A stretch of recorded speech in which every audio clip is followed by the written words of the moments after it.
say one thing on top of that. There was a point that was raised earlier related to like internships and drug testing and that sort of thing. So I just wanted to make a comment, and something at BU in our master's program that we ask of students, which is a bit of an invasive question, is do you have any kind of a record? Because you would be wasting your money to do a master's program in forensic science if you have any kind of a criminal past. So while I'm not going to ask for a show of hands, you want to make sure that you kind of keep yourself out of trouble, or at least don't get caught for it, so that you don't have a record, because that is one of the most critical things to being able to walk into, at least in this state, the Boston Police Crime Lab or the State Police Crime Lab, is just having a clean past as the first prerequisite, so to say, before we worry about science or anything else. It's just, I think that's something that's very, very important. It would certainly be a disqualifier to enter the field. There's a few suspicious-looking people in the audience. Yeah, well, I know a couple of them, so no. Friends of yours, huh? But even having like downloaded music that you don't download, like it gets that deep. I know if we're working for some federal agencies, they want to see if you have music that's illegally downloaded. So really paying attention to not only. Now you scared everybody. I know.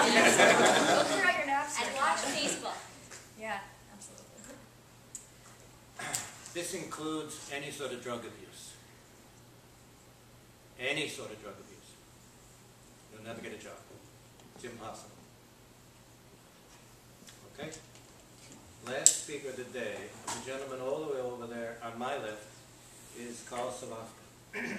Carl has an undergraduate degree from Indiana University, and then did a master's in forensic chemistry here at Northeastern in the early 80s, when we had a program in forensic chemistry at the MS level and PhD level.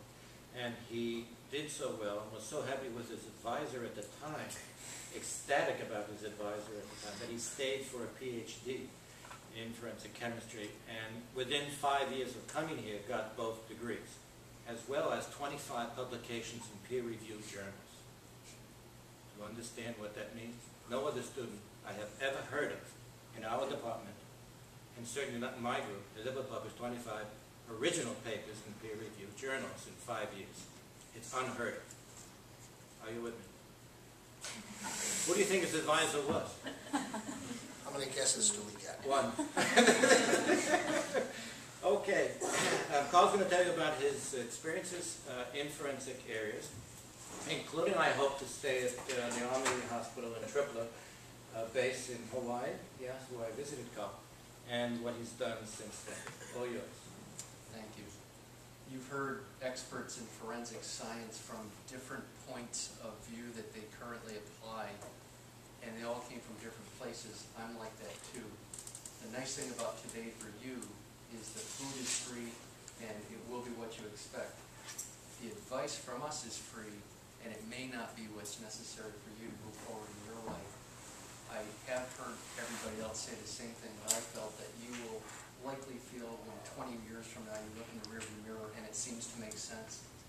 What you're looking forward at doesn't give you a clear view of what you should do with your life. What you should do is keep the options open. If that includes advanced degrees, wonderful. If it doesn't, that's okay too. Northeastern had 10 years of forensic science master's degree program with almost 105 graduates. The 105th never graduated. We had 104 total graduates here at Northeastern. Of those, half of them did not end up in forensic science.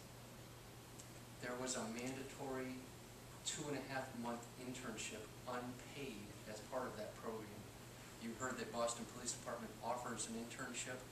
They probably, like the state police, don't offer money with that internship for two predominant reasons that existed both at Northeastern and in the laboratories that I've worked with.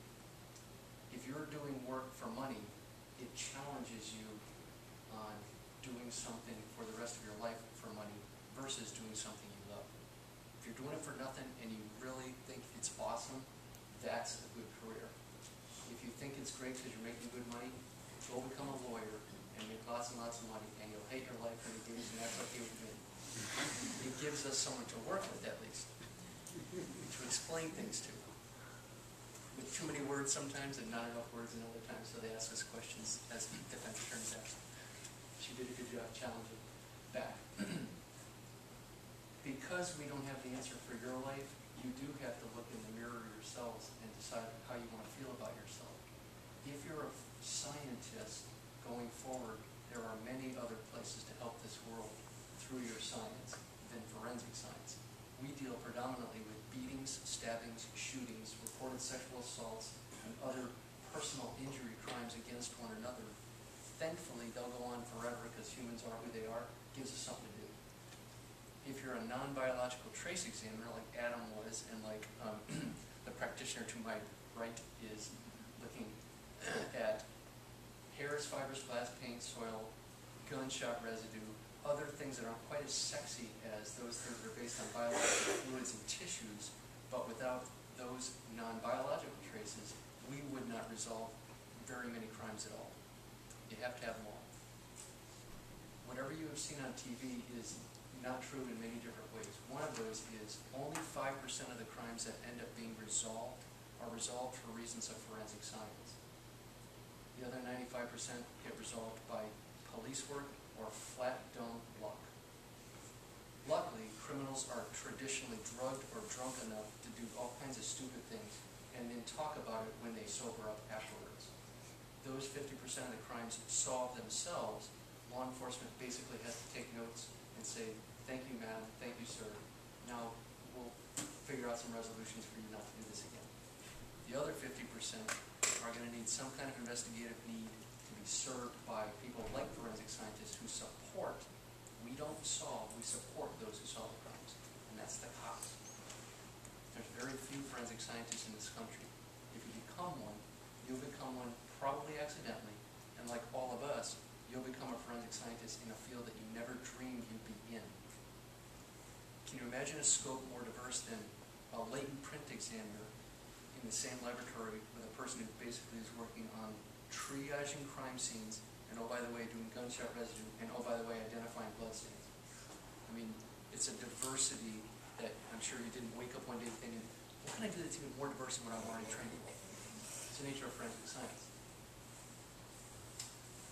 I like to ask a question back to you before Ira kills me. As my research advisor for 5 years, I know he has the killer questions, and I'll get mine, I'm sure. How many of you are freshmen right now? Higher with the hands, please. Don't be shy. How many of you are sophomores? Juniors? Any seniors? If you're a senior and you're here, are you scientists, the two of you that are here? Yes. Chemistry. Chemistry. Chemistry both? Have you had Professor Kroll's course yet in forensic science? Yes. And you're still here. The reason I ask that is you're at different places in your life, and your family has certain expectations of you. This world really has expectations of you to contribute in ways that make you feel good about yourself, because that's really what you look at in the mirror every day. Who am I? Am I doing something kind of cool that's helpful for others? We're not here for us. We're here for others. If you think you're here for you, then you really need to get to law school. Sorry, I'm beating up lawyers. There are no law people up here, are there? Well, the good news is, the more forensic science you understand, sir, the better lawyer you'll be. You're not asking us to do stuff that we really can't do or shouldn't do anyway. You should solve your own damn crimes.